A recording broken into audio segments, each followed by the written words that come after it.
Hello guys, so most welcome your YouTube channel study with mechanical. तो आज के इस वीडियो में बात करने वाले हैं अप्लाइड फिजिक्स के बारे में। ठीक है, अनुप्रयुक्त भौतिकी फर्स्ट के बारे में। ठीक है, इसमें हम जानेंगे चैप्टर नंबर 4। ठीक है, इसके पहले मैंने 3 चैप्टर का अपलोड कर दिया है। ठीक है, उसे जाके आप डिस्क्रिप्शन में लिंक दे दूंगा, जाके आप देख लें, या फिर चैनल पे प्लेलिस्ट बनी हुई है अप्लाइड फिजिक्स के नाम से, उसे जाके आप लोग देख सकते हैं। ठीक है, ये चैप्टर नंबर 4 है, घूर्णन गति। ठीक है, रोटेशनल मोशन। ठीक है, इसमें मैंने एक पार्ट अपलोड कर दिया, इसके पहले वाला ये सेकंड पार्ट है। ठीक है, बड़ा चैप्टर है, ये 3 पार्ट में रहेगा। ठीक है, हम सेकंड पार्ट इसमें डिस्कस करेंगे, जिसमें मैं इस पार्ट से 5 नंबर का क्वेश्चन पूछा ही जाएगा, सिर्फ इसी पार्ट से। देखिए, इसमें 5 नंबर, एक ये तो समांतर अक्ष पर में पूछ लेगा या तो लंब अक्ष। 5 नंबर का हर बार पूछता है। ठीक है, और पूछेगा इस बार। ठीक है, ये बात आप लिख लीजिए, ये वीडियो देखिए पूरा और 5 नंबर लीजिए बोर्ड में। ठीक है, बैक नहीं लगेगी, इस चैनल से पढ़ाई कीजिए। ठीक है, इस चैनल को सब्सक्राइब करिए, अधिक से अधिक दोस्तों के बारे में इस चैनल के बारे में अधिक से अधिक दोस्तों को बताइए। ठीक है, और पसंद आए तो लाइक करिए, प्यारा सा कमेंट करिए। कोई भी दिक्कत हो आप कमेंट के माध्यम से पूछ सकते हैं। ठीक है, तो मैं आज जड़त्व आघूर्ण संबंधी प्रमेय के बारे में डिस्कस करूंगा। जड़त्व आघूर्ण संबंधी 2 प्रमेय हैं। ठीक है, समांतर अक्षों का प्रमेय और एक है लंब अक्षों का प्रमेय, और बोर्ड में इसमें से एक पूछा ही जाएगा। ठीक है, या तो समांतर अक्षों का प्रमेय पूछ लेगा या तो लंब अक्षों का प्रमेय। ये वायरल क्वेश्चन है। ठीक है, आएगा ही, इसलिए ये समझें, दे देगा, और उसका और पूछेगा, निगमन भी पूछेगा, प्रूफ भी पूछेगा। ठीक है, समांतर अक्ष का प्रमेय क्या होता है, देखिए इसी के बारे में हम जानेंगे कि समांतर अक्ष का प्रमेय एक्चुअली होता क्या है। इस प्रमेय के अनुसार किसी समतल का किसी अक्ष के परितः, ठीक है, इस प्रमेय के अनुसार किसी समतल का किसी अक्ष के परितः जड़त्व आघूर्ण उसके समांतर द्रव्यमान केंद्र, ठीक है, सेंटर ऑफ मास से होकर जाने वाले अक्ष के परितः जड़त्व आघूर्ण तथा पिंड के द्रव्यमान एवं दोनों अक्षों के लंब दूरी के वर्ग के गुणनफल के योगफल के बराबर होता है। ठीक है, देखिए आइए इसे हम आई से निरूपित करते हैं। ठीक है, I is equal to I C M, यानी अभी हमने कहा द्रव्यमान केंद्र से, आई सी एम यानी जो है ये जड़त्व आघूर्ण सेंटर ऑफ मास से होकर जाने वाला। ठीक है, तथा जड़त्व आघूर्ण तथा पिंड के द्रव्यमान, यहाँ पिंड का द्रव्यमान ये एम है। ठीक है, तथा पिंड के द्रव्यमान एवं दोनों अक्षों के बीच की, 2 अक्ष दे देगा, ऐसे कोई पिंड रहेगा। ठीक है, 2 अक्ष दे देगा, ए व बी, इनके बीच की दूरी। ठीक है, ए व बी मतलब दोनों अक्षों के बीच की दूरी के वर्ग के, ये देखिए एच है इनके बीच की दूरी, तो यह एच स्क्वायर वर्ग के गुणनफल के योगफल के बराबर होता है। ठीक है, ये हमारा इसका स्टेटमेंट है। ठीक है, ये लिखना ही पड़ेगा बोर्ड में। उसके बाद कहेगा कि ये समांतर अक्ष पर में क्या है, और इसका सिद्ध कीजिए, निगमन कीजिए, प्रूफ। तो प्रूफ आप देखिए, निगमन कैसे इसे करेंगे। माना यम द्रव्यमान का कोई पिंड जिसका अक्ष के परितः जड़त्व आघूर्ण ज्ञात करना है। ठीक है, मान लीजिए कोई भी पिंड है, ठीक है, बॉडी है, वो एम द्रव्यमान है उसका। ठीक है, जिसका अक्ष के परितः जड़त्व आघूर्ण ज्ञात करना है, तो इसके समांतर द्रव्यमान केंद्र से होकर जाने वाले अक्ष सी डी, ठीक है, माना यम द्रव्यमान का एक कण, यम द्रव्यमान का कण द्रव्यमान के केंद्र से आर दूरी पर स्थित है। यम द्रव्यमान का कोई कण है, वो द्रव्यमान केंद्र से आर दूरी पर स्थित है। द्रव्यमान केंद्र से होकर जाने वाले कण के लिए अक्ष के परितः जड़त्व आघूर्ण आईसीएम, आगे मैंने डायग्राम बनाया है। ठीक है, ये देख लीजिए, आईसीएम यानी सेंटर ऑफ मास से होकर जड़त्व आघूर्ण M R, I is equal to M R square होता है। ठीक है, तो ये होगा परितः जड़त्व आघूर्ण। ठीक है, I C M is equal to M R square, पिंड के लिए जड़त्व आघूर्ण I C M is equal to sigma M R square, पूरे पिंड के लिए। ठीक है, ये हो जाएगा M R square sigma. A B के परितः जड़त्व आघूर्ण, ठीक है, आप इसके परितः जड़त्व आघूर्ण निकालना है। ठीक है, इसके परितः, ठीक है, ये डायग्राम है आपके सामने। ए बी के परितः जड़त्व आघूर्ण, यहाँ देखिए ये आर डैश है। ठीक है, R dash is equal to H plus R. ठीक है, ये एच और ये आर दोनों जुड़ के ये पूरा है। ठीक है, तो R dash is equal to H plus R. तो हमारे पूरे पिंड के लिए हम निकालना है। ठीक है, ए बी के सापेक्ष, इसके सापेक्ष हम जड़त्व आघूर्ण निकालना है। ठीक है, तो ये पूरा ऐसे ऐसे रोटेट करेगा। ठीक है, तो इसके परितः हम निकालेंगे, तो देखिए क्या होगा हमारा, इसके परितः जो निकालेंगे I is equal to M R square. ठीक है, यहाँ एम रहेगा, यहाँ एम रहेगा। ठीक है, यहाँ एम रहेगा, एक मिनट, यहाँ एम रहेगा। ठीक, एम, ठीक, और आर की जगह पे ये पूरा रहेगा एच प्लस आर। ठीक है, तो यही यहाँ पे मान रख दिया गया। ठीक है, I equal to M R square, R की जगह पे ए आर प्लस एच का होल स्क्वायर। ठीक है, M R square I equal to होता है एम आर स्क्वायर ना, तो वही है आई एम ये m और ये आर स्क्वायर पूरा, ठीक है। तो यही मान यहाँ रख दिया गया, ठीक है। अब देखिए एम आर स्क्वायर, अब हम क्या m तो यहीं रहेगा, इसका वर्ग कर देंगे, ठीक। तो हो जाएगा R square plus H square plus 2RH, ठीक है। अब इसको हम अंदर ये m से गुणा कर देंगे, तो एम आर स्क्वायर यहाँ पे गुणा होगा, ठीक। फिर एम एच स्क्वायर, फिर 2m, ठीक है, 2mRH, ठीक है। ये हमारा हो जाएगा। देखिए ये हो जाएगा सिग्मा, अब अंदर ये गुणा कर देंगे सिग्मा का, तो M R square sigma M R square sigma M H square, और ये हो जाएगा 2h बाहर ले लेंगे, ठीक है, 2h, और अंदर हो जाएगा एम आर, ठीक है। एम आर का मान 0 होता है, ठीक है। सिग्मा एम आर का मान 0 होता है, एम आर स्क्वायर का मान कुछ होता है, सिग्मा एम आर का मान 0 होगा, ठीक है। तो ये पूरा का पूरा 0 हो जाएगा। तो हमारा फाइनली आ जाएगा sigma M R square plus M H square I is equal to, ठीक है।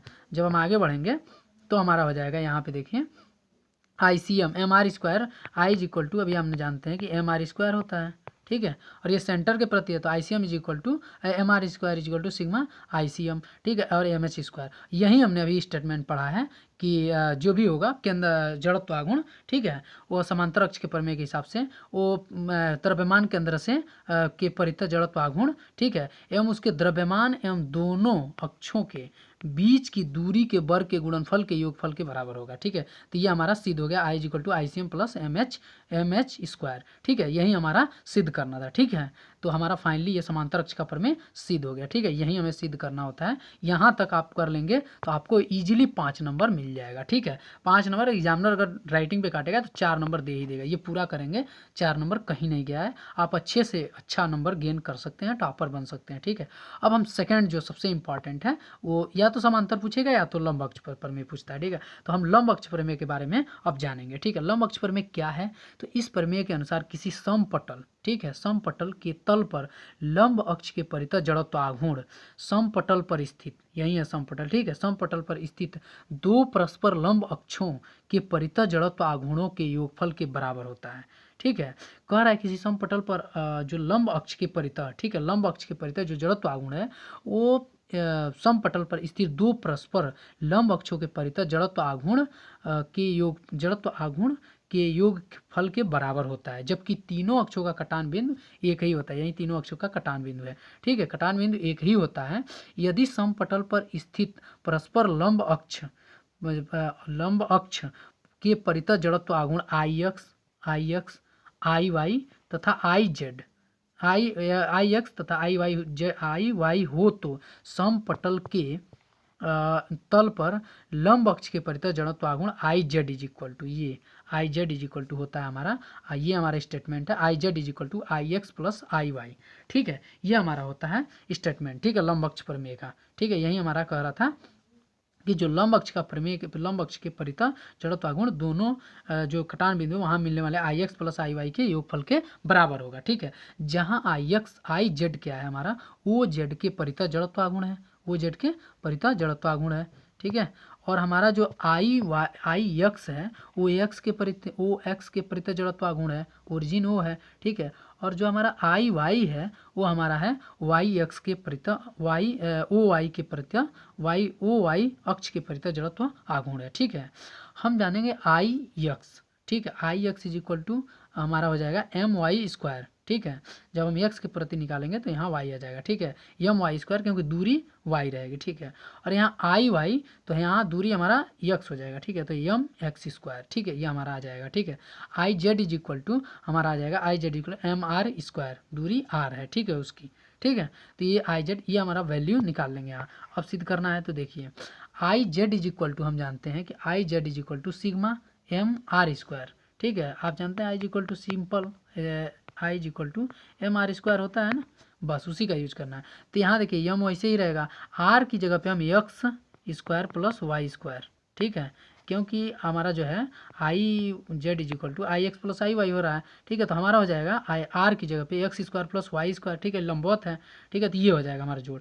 जब इसका अंदर हम गुणा करेंगे तो ये हमारा जाएगा sigma M X square plus sigma M Y square, और हम सिग्मा एम एक्स को लिखते हैं, ठीक है, या सिग्मा एम वाई स्क्वायर को लिखते हैं आई एक्स और इसको लिखते हैं आई वाई। तो हमारा हो गया I Z is equal to I X plus I Y, यही हमें सिद्ध करना था, ठीक है। यही हमारा फाइनली स्टेटमेंट था और इसे ही हमें सिद्ध करना था, यही हमें बोर्ड में पूछेगा, यही हमारा 5 नंबर का पूछेगा एक, ठीक है। तो आगे बढ़ते हैं, आशा करते हैं आपको समझ में आया हो। समझ में आया तो लाइक करिए, ठीक है। कोई भी दिक्कत हो आप पूछ सकते हैं कमेंट में, ठीक है। इस चैनल पर first year second year final लेके ऑल सेमेस्टर कक्षाएं फ्री ऑफ कॉस्ट चलाई जा रही हैं, ठीक है। कोई भी चार्ज नहीं है, ठीक है। कोई भी पेड कोर्स नहीं है, ठीक है। कोणीय संवेग तथा बल आघूर्ण में संबंध, ये भी बहुत बार पूछता है, वेरी वेरी इंपॉर्टेंट, ठीक है। बहुत बार पूछता है, ठीक है। हमारे समय में बहुत बार पूछा है, ठीक है।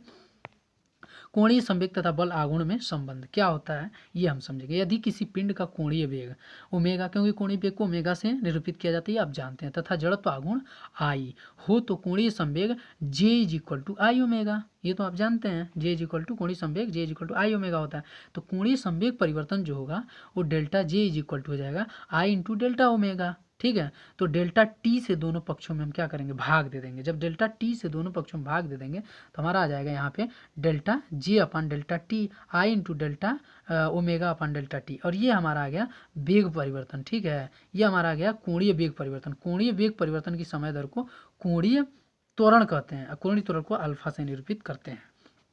तो हमारा हो जाएगा del J upon del T is equal to I into alpha, ये समीकरण 1 हो गया। अब जानते हैं टाउ इज इक्वल टू, ये आपको हो जाएगा टाउ, ठीक है।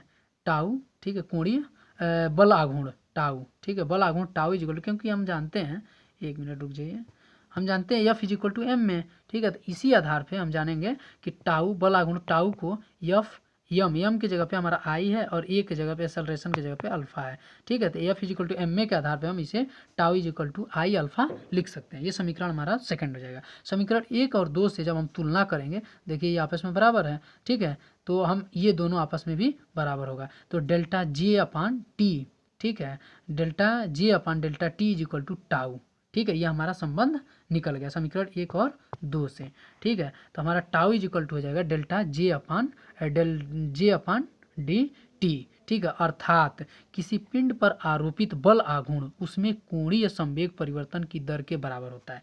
यानी कोई भी पिंड है उस पर आप बल आघूर्ण आरोपित करते हैं तो कोणीय संवेग परिवर्तन की दर के बराबर होगा, ठीक है। आज के वीडियो में इतना ही, ठीक है। और चैनल पसंद आया हो तो लाइक करिए, अधिक से अधिक दोस्तों के इस चैनल के बारे में अधिक से अधिक दोस्तों से बताइए कि इस चैनल पर first year second year final का ऑल सेमेस्टर का फ्री ऑफ कॉस्ट चल रही है, कोई भी चार्ज नहीं लग रहा है, कोई भी, और एग्जाम तक आपके साथ बना रहूँगा। मोस्ट इंपॉर्टेंट क्वेश्चन लेकर सीरीज में आता रहूँगा। आपका डिमांड होगा तो मैं पेपर भी अपलोड करता रहूँगा, ठीक है। तब तक के लिए धन्यवाद, थैंक यू, ऑल ऑफ